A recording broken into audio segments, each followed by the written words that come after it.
আসসালামু আলাইকুম। Welcome towards new video JS kitchen blog. কেমন আছেন আপনারা? আমি আলহামদুলিল্লাহ অনেক ভালো আছি। আজকে আমি আপনাদের জন্য নিয়ে এসেছি অন্যরকম মজাদার একটা রেসিপি, কাঁচা কলার কোপ্তা। এটা আপনারা খুব সহজেই তৈরি করতে পারবেন। এখানে আমি 4টা কাঁচা কলা নিয়ে নিয়েছি কোপ্তা বানানোর জন্য। কাঁচা কলায় অনেক উপকারিতা আছে, এটা পুষ্টিতে ভরপুর। আমি কলাগুলোকে 2 টুকরো করে কেটে নেব। এখানে আমি 4টা কলা নিয়েছি। আপনারা চাইলেও কমও নিতে পারেন, বেশিও নিতে পারেন। এখানে আপনারা যে পরিমাণ খাবেন তার উপর নির্ভর করে কলাটা নিয়ে নেবেন। আমি কলাগুলোকে 2 টুকরো করে সিদ্ধের জন্য পানিতে বসিয়ে দেব।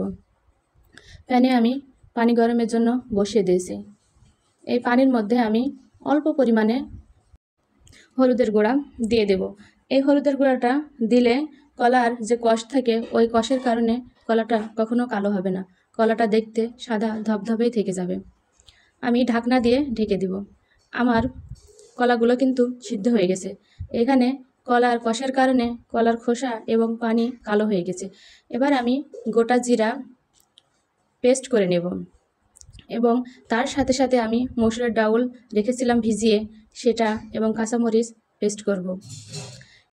আপনারা চাইলে এটা ব্লেন্ডও করে নিতে পারেন, কিন্তু আমার কাছে মনে হয় হাতে করলে এর স্বাদটা দ্বিগুণ আসে, তাই আমি হাতেই পেস্ট করে নেব। আমার জিরাটা পেস্ট করা হয়ে গেছে। এখন আমি মসুরের ডাউল যেগুলো ভিজিয়ে রেখেছিলাম সেগুলো পেস্ট করব।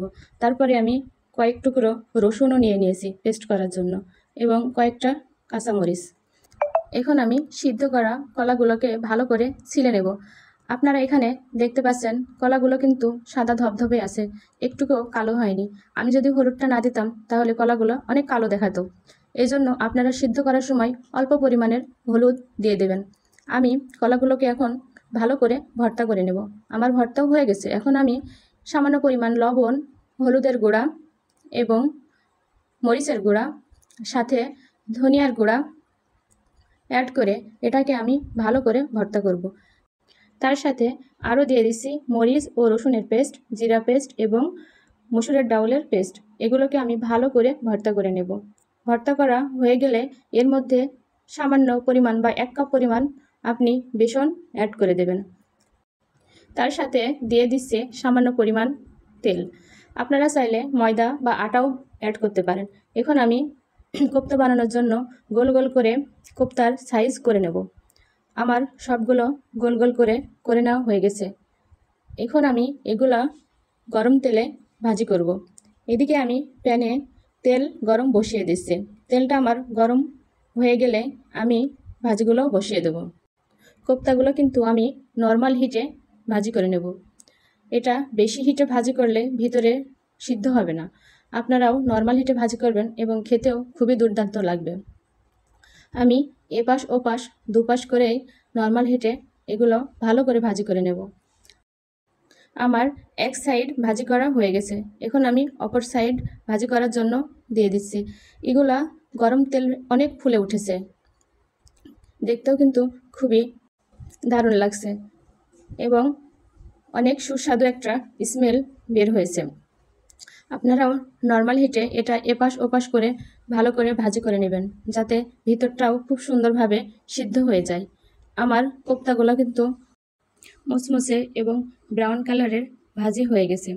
এখন আমি কোপ্তাগুলোকে একটা প্লেটে উঠিয়ে নিব। আপনারাও বাসায় এই রেসিপিটা ট্রাই করবেন। খেতে কিন্তু খুবই দুর্দান্ত এবং বাসায় তৈরি করা যাবে। আমার কোপ্তাগুলো সব ওঠানো হয়ে গেছে। এরপরে আমি ফ্রাই প্যানে যে এক্সট্রা তেল ছিল সেই তেলের মধ্যে দিয়ে দেব তেজপাতা, দারচিনি, এলাচ, 2টা আস্ত কাঁচামরিচ, একটা শুকনো মরিচ 2 টুকরো করে এবং জিরা পেস্ট, রসুনের পেস্ট।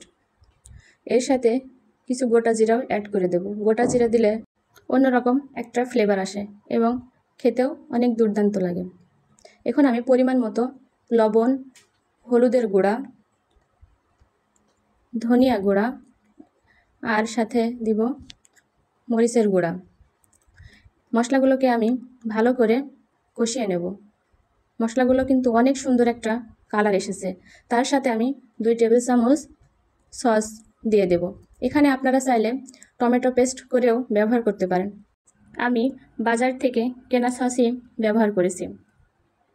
আপনাদের যেটা ভালো লাগবে আপনারা সেটাই ব্যবহার করবেন। আমার মশলাগুলো কিন্তু হয়ে গেছে। আমি হালকা পরিমাণ পানি দিয়ে দিয়েছি। পানিটা ফুটে উঠলে আমি কোপ্তাগুলো দিয়ে দেব, দিয়ে হালকা সিদ্ধ করব। কোপ্তাগুলোকে বেশি পরিমাণে সিদ্ধর কোনো প্রয়োজন নেই, কারণ এগুলো এমনিতেই ভাজি করে নেওয়া, অনেক সুস্বাদু খেতে। যখন পানিটা ফুটে উঠেছে তখন আমি কোপ্তাগুলোকে পানির মধ্যে ছেড়ে দিয়েছি। এখন আমি এগুলোকে এপাশ ওপাশ করে ভালো করে সিদ্ধ করে নেব অল্প হিটে। আপনারা দেখছেন কালারটা কিন্তু খুবই দুর্দান্ত এসেছে। আমি ঢাকনা দিয়ে ঢেকে দিয়েছি যাতে খুবই দ্রুত হয়ে যায়। এখন আমার কোপ্তাগুলো রেডি হয়ে গেছে। আপনারাও বাসায় এভাবে ট্রাই করবেন। ধন্যবাদ সবাইকে। আমার ভিডিওতে বেশি বেশি লাইক, কমেন্ট এবং শেয়ার করবেন।